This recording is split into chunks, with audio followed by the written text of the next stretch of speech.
கிறிஸ்துவின் வருகை அத்திமரத்தோடு, அதாவது இஸ்ரவேலரின் அரசியல் வாழ்க்கையோடு ஒப்பிடப்பட்டது. அந்த மரத்தின் வேர் அருகே கோடரி வைக்கப்பட்டிருக்கிறது என்று எச்சரித்தார் யோவான் ஸ்நானகன். கோடரி என்பது நியாய தீர்ப்பு. பாருங்களேன், இப்ப உலகத்திலே நடக்கிற காரியங்களை பார்க்கும் பொழுது விலையெல்லாம் உயர்வாசி, விலையெல்லாம் 2 மடங்கா 3 மடங்கா விலை ஏறிக்கொண்டே போகின்றது. இங்கே கேஸ் வந்து 10 ரூபா 10 $2.10 ஒரு லிட்டர். அது மட்டும் இல்லாமல் எல்லா சாமான்களும் விலை எங்கே போனாலும் ட்ரிபிள் விலையாக இருக்கின்றது. அப்படியாக ஒரு காலகட்டத்திலே வாழ்ந்து கொண்டிருக்கிறோம். இயேசு அத்தி மரத்தை சபித்தார். யூதரும் இயேசுவை காட்டிக் கொடுத்தது மட்டுமல்ல, இரத்தப்பழி எங்கள் மேலும் எங்கள் பிள்ளைகள் மேலும் இருக்கட்டும் என்று சொல்லி சாபத்தை வலியை தாங்கள் மேல் ஏற்றுக்கொண்டார்கள். கிபி 70ஆம் ஆண்டு தீத்துராயன் காலத்தில் கோடரி விழுந்தது. நியாய தீர்ப்பு எருசலேமில் வந்தது. யூதர்கள் உலகம் முழுவதும் சிறடிக்கப்பட்டார்கள். எருசலேம் புரட்சியாளர்கள் விதிக்கப்பட்டது. அத்திமரமாய இஸ்ரவேல் கிளை நறுக்கப்பட்டு மொட்டியாய் நின்றது. பல நூற்றாண்டுகள் கடந்து போயின. பாருங்கள், 1948ஆம் ஆண்டு மே மாதம் 14ஆம் தேதி இஸ்ரவேல் சுதந்திரம் பெற்றது. அத்தி மரத்தின் துளிர் வந்தது. உலகமெங்கும் சிதறிக்கப்பட்ட யூதர்கள் இன்றைக்கு ஆயிரமாய் தங்கள் தேசத்துக்கு வந்து குடியேறுகிறார்கள். இது கர்த்தருடைய வருகை சமயம் என்பதை நமக்கு வெளிப்படுத்துகிறது. ஒரு தலைமுறை கடந்து செல்வதற்கு முன்பாக கர்த்தருடைய வருகை இருக்கும். ஒரு தலைமுறை என்பது எத்தனை நாட்கள்? சிலர் 40 ஆண்டுகள் என்று கூறுகிறார்கள். ஏனென்றால் சவுல், தாவீது, சாலமோன் அரசாண்டது 40 ஆண்டுகள். சிலர் 70 வருடம் என்று சொல்கிறார்கள். மோசே எங்களுடைய ஆயுசு நாட்கள் 70 வருஷம் என்கிறார். கர்த்தருடைய வருகையோ நினையாத நாளிகையிலே இருக்கும். ஆம், நாம் நம்பினாலும் நம்பாவிட்டாலும் கர்த்தருடைய வருகை சமீபம். இதை கேட்டுக்கொண்டிருக்கிற சகோதரியே, சங்கம வாழ்வு நித்திய வரிசையில் தெய்வ செய்தி கேட்டுக்கிற 104 கேட்டுக்கிற தெய்வ பிள்ளைகளே, நாம் நம்பினாலும் நம்பாவிட்டாலும் கர்த்தருடைய வருகை சமீபம். 2வது, நோவாவின் நாட்களை போல, நோவாவின் நாட்களில் நடந்தது போல மனுஷகுமாரின் நாட்களில் நடக்கும். லூக்கா 17:26. நோவாவின் நாட்களையும் லோத்தின் நாட்களையும் கர்த்தர் வருகைக்கு அடையாளமாக குறிப்பிடுகிறார். அந்த நாட்களில் ஜனங்களின் கொடிய பாவங்கள் நிமித்தம் இதனுடைய நியாய தீர்ப்பு அழிவாய் அவர்கள் மேல் வந்தது. ஒரு பக்கம் அக்கினியால் அடித்தார், மறுபக்கம் தண்ணீரால் அடித்தார். நோவாவின் நாட்களில் ஜனங்கள் புசித்தார்கள், குடித்தார்கள், பெண் கொண்டார்கள், பெண் கொடுத்தார்கள், தேவனையோ தேடவில்லை. வருங்காலத்தையோ நித்தியத்தையோ குறித்து கவலைப்படவில்லை. இம்மைக்காகவே வாழ்ந்தார்கள். இன்றும் கூட அநேக பிள்ளைகள் தங்களுடைய வாழ்க்கை, தங்களுடைய பிள்ளைகள், தங்களுடைய குடும்பம் என்று வாழ்கிறார்கள் ஒழிய அந்த ஒன்றானமை தெய்வத்தை கண்டுகொள்ள பிசாசு விடார். இம்மைக்காக மரித்தால் என்ன நடக்கும் தெரியாது. கேட்கவும் விரும்பவில்லை. யாரும் சொன்னாலும் கேட்க மாட்டார்கள். கேட்டுக்கொண்டிருக்கிற சகோதரியே, அநேக ஜனங்கள் தங்களை பெருமைப்ப நான் படித்த படிப்பு, நான் டாக்டர், நான் இன்ஜினியர், படிப்பைத்தான் பற்றி பேசிக் கொண்டிருக்கிறாரே ஒழிய இந்த உலகத்தை படைத்தவரை மறந்து விட்டார்கள். காரணம் என்ன? இந்த சத்துருவானவன் ஒன்றால் மெய்த்தவன் அறிய விட மாட்டான், வார்த்தையில கேட்க விட மாட்டான். நித்திய வார்த்தையை கேட்க அநேகரை தடை பண்ணுவான். வேறு திசையை காட்டுவான். பாருங்கள், நீதிமானாகிய நோவா ஏறக்குறைய 120 வருடங்கள் பிரசங்கித்தார். அவர்களோ செவி சாய்க்கவில்லை. வரப்போம் அழிவை குறித்து அறிவிக்கப்பட்டும் அதை அசட்ட செய்தார்கள். என்ன செய்தார்கள்? பெண் கொண்டார்கள், பெண் கொடுத்தார்கள், அவ்விவாசிகளுடன் கலந்தார்கள், விக்கிர ஆதாரங்களுடன் சம்பந்தம் கலந்தார்கள். கர்த்தரோ வேதனைப்பட்டார். நாவி என்றைக்கு மனுஷரோடு போராடுவதில்லை என்றார். தான் பூமியிலே மனுஷனை உண்டாக்குவதற்காக கர்த்தர் மனஸ்தாபப்பட்டார். அது அவர் இருதயத்துக்கு விஷமாக இருந்தது. இந்த உலகத்தை படைத்த கர்த்தர், எங்களை படைத்த தேவனை விஷனப்படுத்தக்கூடாது, மனஸ்தாபப்படுத்தக்கூடாது, பரிசுத்த ஆவியானவரை துக்கப்படுத்தக்கூடாது. நோவா தன் காலத்தில் இருந்தவருக்குள்ளே நீதிமானும் உத்தமனுமாயிருந்தார். நோவா தேவனோடு சஞ்சரித்துக் கொண்டிருந்தார். நோவாவுக்கோ கர்த்தருடைய கண்கள் கிருபை கிடைத்தது. இந்த கிருபை என்று சொல்லு, கர்த்தர் தான் இந்த கிருபையை வேறு எவராலும் கொடுக்க முடியாது. இந்த கிருபை கர்த்தரால் கொடுக்கப்படக்கூடியது ஒன்று. பாருங்கள், உலகத்திலே பாவம் பெருகும் போது நியாயத்தீர்ப்பாய் அளவுக்கு சமயமாக அது வருகிறது. ஒரு பக்கம் பாவம் பெருகினாலும் மறுபக்கம் தேவ கிருபை பெருகிறது. மனுஷரது மேல் பாவத்தின் நிமித்தம் நியாயத்தீர்ப்பு வந்ததானால் நோவாவுக்கு கிடைத்த கிருபை நிமித்தம் அவருடைய குடும்பத்தை பாதுகாக்க பேழை ஆயத்தமாக்கப்பட்டது. இந்த பேழை லோத்து நாட்களில் மனுஷன் செய்தது என்ன? லோத்து நாட்களில் அந்த நாட்கள் ஜனங்கள் இச்சையுள்ளவர்களாக இருந்தார்கள். ஆண் புணர்ச்சி அதிகமாக இருந்தது. லோத்தின் வீட்டிற்கு வந்த தூதர்கள் ஆண்கள் என்று எண்ணி அவரை வெளியே கொண்டு வாருங்கள், நாங்கள் அறிய வேண்டும் என்று கேட்டார். ஆகவே கடுமையான அழிவை சந்தித்தார்கள். கேட்டுக்கொண்ட சகோதர சகோதரி, நடக்கிற போராட்டங்கள், நடக்கிற சண்டைகளை பார்க்கும் பொழுது எத்தனை தேவனை அறியாத பிள்ளைகள் மறிக்கிறார்கள். சிந்தித்து பாருங்கள். இவ்வளவு ஒரு வேதனைக்குரிய விஷயம். ஆண்டவர் உலகத்தை படைத்தார், சரத்தை படைத்தார். ஆனால் மனிதனும் தேவனை தேடுகிற எவ்வளவு சனங்கள் தினம் தினம் மறித்து கொண்டிருக்கிறார்கள். உலகம் அழிக்கப்பட்டாலும் கர்த்தரோ தம்முடைய பிள்ளையிலே பாதுகாக்கிறார். இதான் ஆண்டவருடைய கிருபை. உலகத்தில் என்ன குண்டு போட்டாலும் சரி, வெடி போட்டாலும் சரி, சுனாமி வந்தாலும் சரி, கர்த்தர் தம்முடைய பிள்ளைகளை பாதுகாக்க. யார் தம்முடைய பிள்ளைகள்? நீங்கள் நானும் தான். இந்த வார்த்தையை கேட்டுக்கொண்டிருக்கிற பிள்ளைகள், 120 நாளில் கேட்கிற பிள்ளைகள், 1982 பேர் தேவன் காப்பாற்றுகிறார். எந்த ஒரு தீங்கும் அணுகாது. நோவாவை பாதுகாக்க பேழை இருந்தது, லோத்தை பாதுகாக்க மலை இருந்தது, குழந்தை மோசையை பாதுகாக்க சிறிய நாணல் பேழை இருந்தது, ராகேல் வீட்டரை பாதுகாக்க சிவப்பு கயிறு இருந்தது. இன்றைக்கு நாம் எல்லோரையும் பாதுகாக்க கொல்கத்தா மேட்டிலே, கல்வாரி மலையிலே சிலுவையின் தன்னை ஒப்புக்கொடுத்த இயேசு கிறிஸ்து இருக்கிறார். அல்லேலூயா.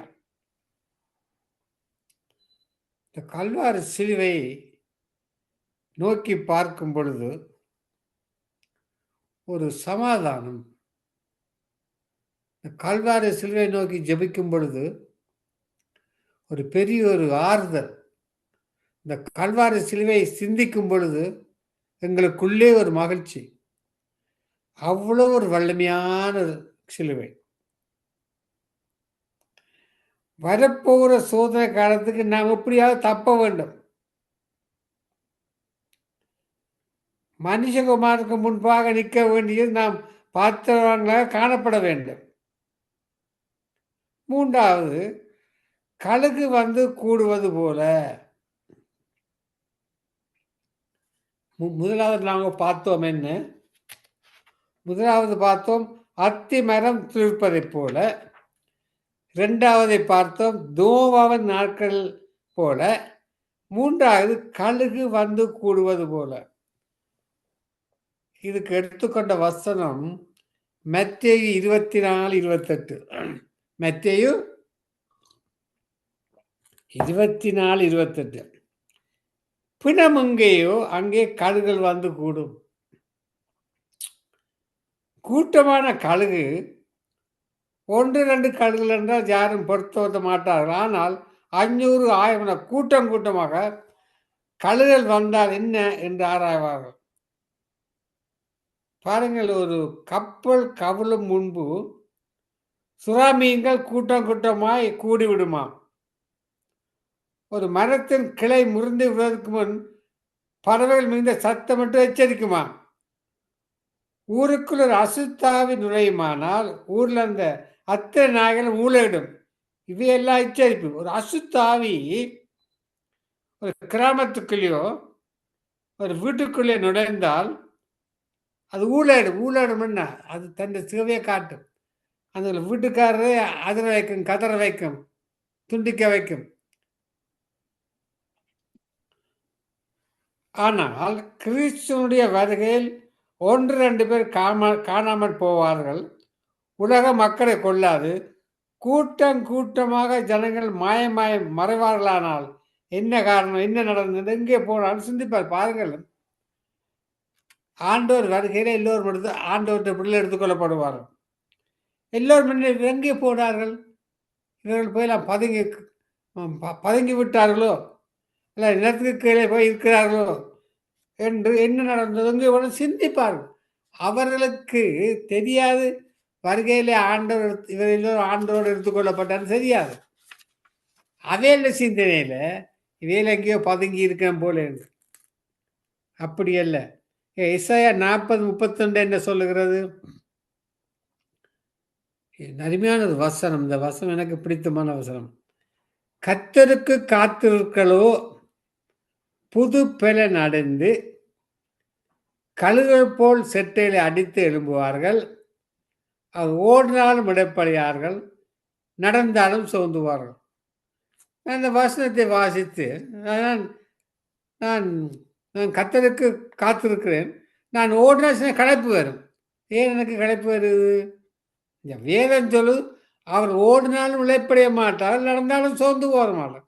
நாங்கள் நடக்க இழுக்கும், சோர்வாக இருக்கும். காரணம் என்ன? கர்த்தருக்கு முழுமையாக காத்திருக்கவில்லை. பாருங்கள், கழுகு உன்னதத்துக்குரிய பறவை. அதன் கண்கள் எப்பொழுதும் மேலாக நோக்கி கொண்டிருக்கும். நீங்கள் கிறிஸ்துவுடன் எழுந்ததுண்டானால் பூமிக்குரியல் அல்ல, மேலானவரை நாடுங்கள் என்று கொலோசியர் 3:1 சொல்லுகிறது.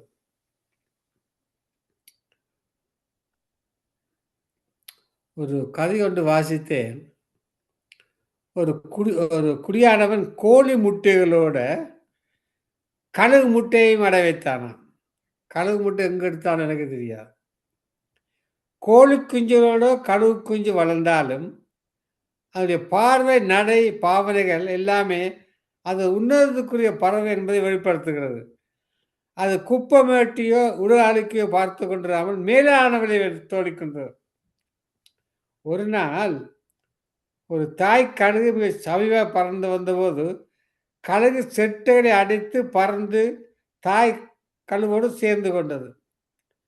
இதை கேட்டுக்கொண்டிருக்கிற சகோதரி, நாம் பூமிக்குரியவர்கள் அல்ல, பரலோகத்துக்குரியவர். நன்றாக கவனிக்க வேண்டும். பரலோகத்துக்குரியவர்கள். நாங்கள் குஞ்சுகள் அல்ல. கழுகு குஞ்சுகள் பிணம் அங்கேயோ, கழுகுகள் அங்கே வந்து கூடும். கழுகுகள் என்பது இதனுடைய பரிசுத்தவான்கள். சரி, பிணம் என்பது யார்? பிணம் என்றால் அழுகி நாடுகிற மாம்சம் எண்ணாதிருங்கள். ஒரு ஆட்டை சிங்கம் அடித்து போடுறது போல வைத்துக் கொள்ளுங்கள்.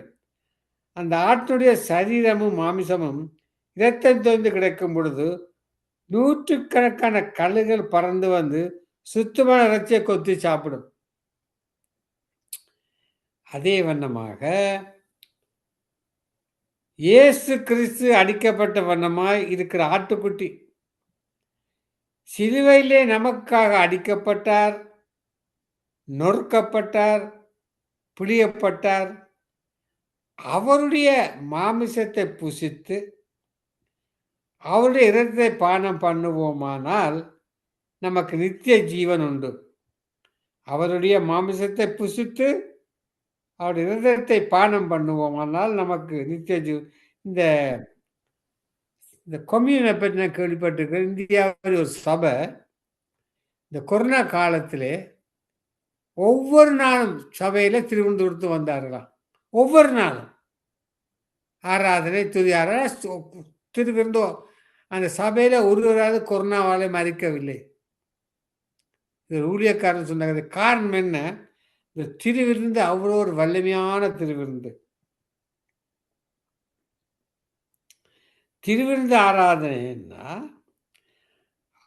அவருடைய மாமிசத்தை இரத்தத்தை உட்கொள்ளும் ஆராதனை. நீங்கள் இந்த பாத்திரத்தில் பானம் பொழுதெல்லாம் கர்த்தர் வருமளவும் அவருடைய மரணத்தை தெரிவிக்கிறீர்கள். நாமே ஆவிக்குரிய கழுகுகள். 2 கொரிந்தியர் 4:10 சொல்லுகிறது. 2 கொரிந்தியர் 4:10 கர்த்தராகிய இயேசு கிறிஸ்துவினுடைய ஜீவனும் எங்கள் சரீரத்திலே விளங்கும்படிக்கு இயேசுவின் மரணத்தை எப்பொழுதும் எங்கள் சரீரத்தில் சுமந்து திரிகிறோம். இந்த கழுகுடைய கண்கள் தூர பார்வையுடையது. என்ன? விசுவாசின் கண்களும் பூமியை கடந்து பரலோகத்தை நோக்கி பார்க்கிறதா இருக்க வேண்டும். சில பேர் ஜெயிக்கப்பட்டு பரலோகத்தை பார்த்து ஜெபிப்பார்கள், பரலோகத்தை பார்த்து சோஸ்தரிப்பார்கள். காலங்கள் கடந்து கர்த்தருடைய வருகையினாலே காணக்கூடியதாக இருக்க வேண்டும். அப்பொழுது இமைப்பொழுதில் மறுரூபமாக்கப்படுவோம். பிணம் அங்கேயோ அங்கே கழுவுவது கூடும் சொன்னது போல நாம் மத்திய ஆகாயத்திலே ஒன்றாய் கூடி சேருவோம். அதோ அல்லேலூயா. மத்திய ஆகாயத்திலே ஒன்றாய் கூடி யார்? இந்த சங்கம வானொலியிலே, நித்திய வச்ச நேரத்திலே, வார்த்தை வச்ச நேரத்திலே, பட்டி மன்றங்களை கலந்து கொண்ட பிள்ளைகள் எல்லாரும் ஒன்று சேர்ந்து அங்கே சேருவோம். எவ்வளோ ஒரு மகிழ்ச்சி சொல்லுங்க. பரலோக ராஜ்யத்தில் நாங்கள் எல்லோரும் சேரும் பொழுது சிந்தித்து பாருங்கள், எவ்வளோ ஒரு இனிமையாக இருக்கும். பரலோகத்தில் எங்களை நான் தொழியையும் வதனையும் கண்டு போவோமோ தெரியல, காண இயலாது என்றாலும் சொல்கிறோம். 4வது திருடன் வருவதைப் போல.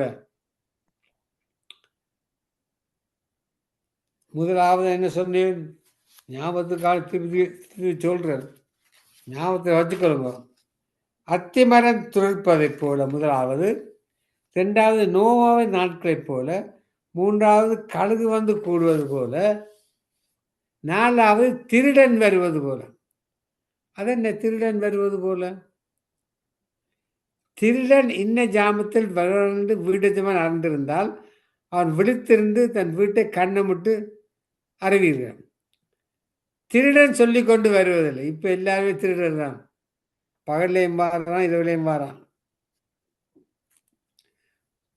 அதாவது திருடன் வந்து இப்போ வந்து கவர்மெண்ட் ஆஃபீஸர் மாதிரி, அல்ல டெலிகிராம் கொடுக்குற மாதிரி, அல்லது வியாபாரம் மாதிரி, இளநீ விற்கிற மாதிரி வருகிறாங்க. இளநீ கொடுக்குற மாதிரி வந்து இளைய வெட்டிட்டு வீட்டை பார்த்து இதால் போகலாம் இதால் வரலான்னு பார்த்து அன்றை வந்து கொள்ளையடிச்சுட்டு போயிடுவான். கனநித்திர மயக்கமாக இருக்கும் நேரத்தில் எதிர்பாரத்தில் வருவான். நமக்கு விழிப்புள்ள ஜீவம் இருந்தால்தான் கர்த்தருடைய வருகைக்கு ஆயத்தமாக இருக்கும். இந்த விழிப்புள்ள ஜீவியம் பற்றி சொன்ன ஒரு தாயார் சொன்னார், ஐயா இந்த சங்கம வானொலி இந்த ரேடியோ வச்சுக்கிறாவாம், அதை 24 மணி நேரம் படிக்குமா, 20 படிக்குமா, அதை படுத்துருவாவாம். அந்த 20 படுக்கைக்கு தேவ செய்திகள் போய்கொண்டிருக்குவான். இப்போ கள்ளக்கள் வரமாட்டான். ஐயோ விழிச்சிருக்கணும், செய்தி கேட்கணும், பாட்டு கேட்கணும். அது ஒரு தாயார் சொன்ன ஒரு கதை.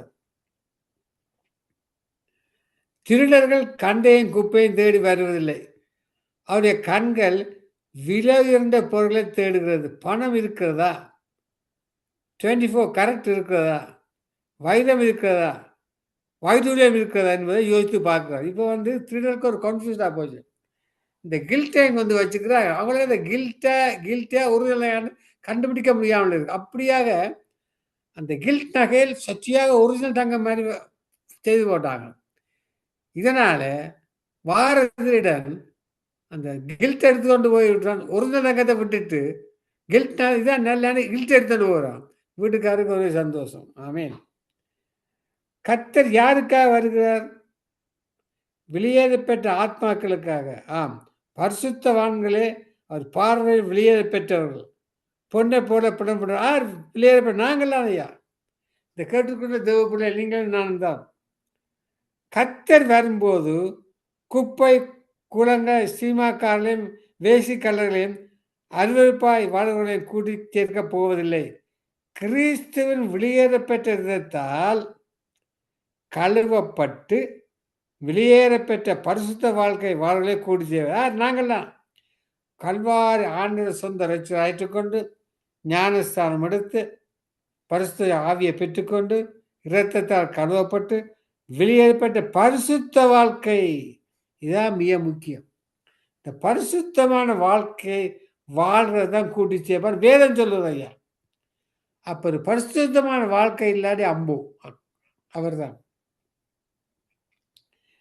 நீங்கள் விழித்திராவிட்டால் திறனப்போர் உண்மையில் வருவேன், நான் உண்மையில் வரும் வேலை அறியாதிருப்பார். ஆகவே எப்பொழுதும் ஆயத்தமாயிருங்கள், பரிசுத்தத்தை காத்துக்கொள்ளுங்கள், ஜெப ஜீவியத்தை காத்துக்கொள்ளுங்கள், ஜெயம் கொண்டவர்களாக விளங்க வேண்டும்.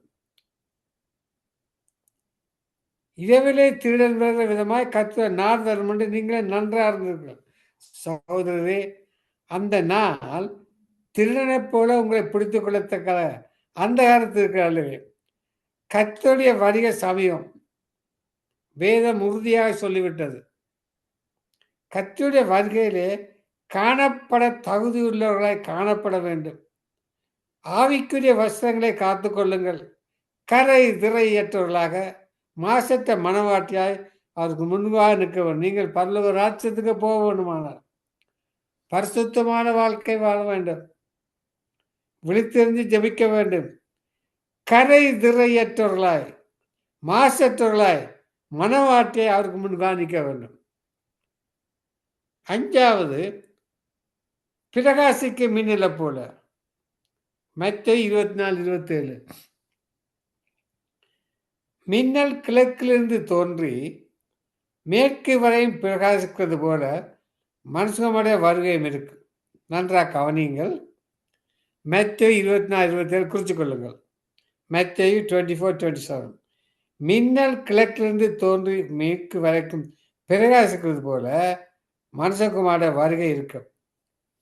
மின்னல் மக வேகமானது. இப்போ அது சில சில சில குண்டுகளை வச்சுக்கிறாங்க, மின்னலும் வேகமா போகுமா. எனக்கே ஆச்சரியமா போச்சு. மின்னல் மகா வேகமானது. சில பொம்ஸ்கள் மின்னலும் வேகமா போகுமா. மின்னல் ஒளிக்கதிர்கள் வினாடிக்கு 1,80,000 மைல் வேகத்தில் செல்லுகிறது. இந்த ஒளிக்கதிர்கள் வச்சுத்தான் இஸ்ரேல் நாடு அநேக காரியங்களை அடிக்கிறார் ஒளிக்கதிர்கள் மூலம். 1-2 வினாடி நேரத்துக்குள் மின்னல் கிழக்கிருந்து மேற்கு வரைக்கும் சென்று விடுகிறது. உலகத்திலே அந்த அட்டமிக் பாம் அல்லது போன அந்த சில குண்டுகள் அந்த மின்னலை விட வேகம் கூடவும். சிந்தித்து பாருங்க, இப்படி ஒரு ஆச்சரியமான காரியம் நடக்கின்றது. ஒளி வருவது போல குண்டுகளை தயாரித்திருக்கிறார்கள். இருக்கட்டும், கிறிஸ்துடைய வருகையும் அவ்வளவு வேகமான ஒரு சில வினாடி நேரத்துக்குள்ளாக, கண் இமைக்கும் நேரத்துக்குள்ளாக உலகம் இருக்கிற பரிசுத்தவான்கள் எடுத்துக்கொள்ளப்படுவார்கள். நாம் இருளின் பிள்ளைகள் அல்ல, வெளிச்சத்தின் பிள்ளைகள், வார்த்தையின் வெளிச்சத்தின் பிள்ளைகள், நித்திய வெளிச்சத்தின் பிள்ளைகள், மின்னலின் வெளிச்சத்தோடு இணைந்து கொள்ள வேண்டும். ஆமென். பாருங்கள், இந்த மின்னலை குறித்து 3 காரியங்கள் உண்டு. மின்னலை குறித்து, மின்னல் இருள் பிரகாசிக்கும். இருள் சூழ்ந்த உலகில் கிறிஸ்து வெளிச்சமாக மகிமையின் ராஜாக வருவார். இதோ இருள் பூமியையும் காரில் ஜனங்களை மூடும். ஆனாலும் உண்மையில் கர்த்தர் உதிப்பார், அவருடைய மகிமை உண்மையில் காணப்படும். இசாயா 62. மூன்று மறுபடி வாசிக்கிறேன் பாருங்கள். இசாயா 62. மின்னல் இருளில் பிரகாசிக்கும், இருள் சூழ்ந்த உலகில் கிறிஸ்து வெளிச்சமாக மகிமையின் ராஜாக வருவார். இதோ இருள் பூமியையும் காரில் ஜனங்களை மூடும், ஆனாலும் உண்மையில் கர்த்தர் உதிப்பார், அவருடைய மகிமை உண்மையில் காணப்படும். இரண்டாவது, மின்னல் மகா வேகமாய் கடந்து செல்லும், வல்லமையுள்ள தேவனுடைய கர்த்தர் வசனித்து சூரியன் உதிக்கும் திசை தொடங்கி அது அஸ்தமிக்கும் திசை வரையும் உள்ள பூமியை கூப்பிடுவார். நம்முடைய தேவன் வருவார், மௌனமாகிறார். மூன்றாவது, மின்னல் எதிர்பார நேரத்தில் வரும். எந்த நேரத்தில் வரும், எந்த திசையில் வரும், யாராலும் கொடுக்க முடியாது. என்ன மின்னலுக்கும் வழிகளுக்கும் வகுத்தவர் யார்? யோ 38:27 சொல்றார், தேவ பிள்ளைகளே எப்பொழுதும் ஆயத்தமாக இருக்கிறது. அல்லேலூயா. கடைசியாக, வல்லமையான காந்தத்தை போல. இதுக்கு எடுத்துப்பட்ட வசனம் யோவான் 12:32. நான் பூமியிலிருந்து உயர்த்தப்பட்டிருக்கும் போது எல்லோரையும் என்னிடத்தில் எடுத்துக்கொள்வேன் என்றார். காந்தத்துக்கு ஈர்க்கும் சக்தி உண்டு. மண்ணில் இருக்கும் இன்பத்துவனை மற்றும் காந்தம் வேறு பிரித்து எடுத்துக்கொள்வது போல பாவமுள்ள மக்கள் மத்தியில் இருந்து பரிசுத்தவான்களை மற்றும் தேவன் வேறு பிரித்து இழுத்துக் கொள்வார். நன்றாக கவனியுங்கள். பாவமுள்ள மக்கள் மத்தியில் இருந்து நாங்கள் அவருடைய வாழ்கிறோம். என்ன பரிசுத்தவான்களை மட்டும் தேவன் வேறு பிரித்து இழுத்துக் கொள்வார். இன்று விசுவாசிகளும் அவிசுவாசம் காத்திருக்கலாம். பயிர்களையும் ஒன்றோடு இணைந்து வரலாம், செம்மறி ஆடுகளும் வெள்ளாடுகளும் இணைந்து மேயலாம். ஆனால் கர்த்தருடைய வருகையில் அவை வெவ்வேறாக பிரிக்கப்படும். இசையா 35:10 என்ன சொல்லுது? கர்த்தரால் மீட்கப்பட்டவர் திரும்பி ஆனந்த களிப்புடன் பாடி சியோனுக்கு வருவார்கள். நித்திய மகிழ்ச்சி அவர் தலையில் மேல் இருக்கும், சந்தோஷமும் மகிழ்ச்சியும் அடைவார்கள், சஞ்சலிப்பும் தயப்பும் ஓடிப்போம். சில இரும்பு ஆணிகளை மரத்தோடு ஆழமாக அடிக்கப்பட்டு இருக்குமான காந்தத்தால் இழுக்க முடியாது. சிலர் உலகத்தோடு ஆழமாக உரை வைத்து உலக கலவை, உலக சிற்றம்பங்கள், உலக இச்சையில் மூழ்கி இருப்பார்கள். கர்த்தருடைய வருகை அவர்களை ஈர்க்க முடியாது. அது உலகத்தை விடவில்லை, உலகம் அவர்களை விடாது, உலகம் விடாது. நீ போராண்டால் அப்படியே மச்சா நீ போவான்னு உலகம் இழுக்கும். சிலரை அரையடிக்கிறதுக்காக சண்டை போட்டு சொத்து தர போலீஸ் ஸ்டேஷன் வழக்கு இருக்கேன்னு. ஆகவே ஏசு சொன்னார், நான் இந்த உலகத்தான் அல்லாது போல நீங்களும் உலகத்தார் அல்ல. அது பிரசிஷ்ட ஜீவியம். நம்முடைய குடியிருப்போ பரலோகத்தில் அல்லவா இருக்கிறது. நம்முடைய குடியிருப்பு பரலோகம். அப்போ என் வீட்டையும் அடுக்கு மாடிகளையும் பெஞ்ச் கார்களையும் வீடுகளையும் எங்களோட குடியிருப்பு பரலோகத்துக்கு அங்கே கொண்டு போயிடலாம். காரையும் கொண்டு போயிடாது, பெஞ்ச் காரையும் கொண்டு வரலாம், மனைவியையும் கொண்டு வர, பிள்ளைகளையும் கொண்டு போக முடியாது. தேவ பிள்ளைகளே, வருகை மிக சமீபம். ஆயத்தப்படுத்துங்கள், ஆயத்தப்படுத்துங்கள். இதுதான் செய்தி. ஜெபம் பண்ணுவோமா? ஆமென். அன்பான பரலோக தகப்பனே சுவாமி, இந்த சங்கம வானொலியில் இந்த நித்திய நேரத்திலே இந்த செய்தி 120 நாடுகளிலே 1987 பேர் கேட்டுக்கொண்டிருக்கிற மக்கள் மத்தியில் சுவாமி, இந்த வார்த்தை ஒவ்வொரு புடையும் ஊற்றி செல்ல வேண்டும். உண்மை அறியாத ஜனங்கள், உலகத்தார் கூட இந்த வார்த்தையில கேட்கும்போது ஆண்டவர் மெய்யான ஆண்டவர் இருக்கிறார், அவர் வருவார், அவர் வருகையில் எடுத்துக்கொள்ளப்படுவார்கள் எல்லோரும் என்று அந்த சிந்தனையிலே ஆண்டவரை சொந்த ரட்சராக ஏற்றுக்கொண்டு, ஒன்றான மெத்தேவனை சொந்த ரட்சராக ஏற்றுக்கொண்டு ஞானஸ்தானம் எடுத்து பரிசுத்தாவின் அபிஷேகத்தை பெற்று பரிசுத்தமான வாழ்க்கை வாழ்ம்போது சுவாமி, நீர் அவளை முதல் ராஜ்யத்தை எடுத்துக்கொள்வது அந்த கிருபைக்காக ஐயா. தொடர்ந்து வரும் ஒவ்வொரு நிகழ்ச்சியை நீர் ஆசீர்வைத்து, இந்த சங்கம வானொலியையும் ஆசீர்வைத்து, இல்லை கலந்து கொண்ட தெய்வ பிள்ளைகள், தாளந்து கொடுத்த பிள்ளைகள், வார்த்தை கொடுத்த தாசர்கள், கேட்டுக்கொண்டிருக்கிற பிள்ளைகள், மறு ஒழுப்பில் கேட்கிற பிள்ளைகள், 120 நாளில் கேட்கிற பிள்ளைகள் எல்லோரையும் சீர் வைத்து வழிநடத்தவும் உண்டு. எல்லாம் இல்லை இயேசு கிறிஸ்து அதிகாரமுள்ள நாம் தானே ஜெபிக்கிறேன் பரமபிதாவே. ஆமென், ஆமென். ஆமென், ஆமென். நன்றாக ஒரு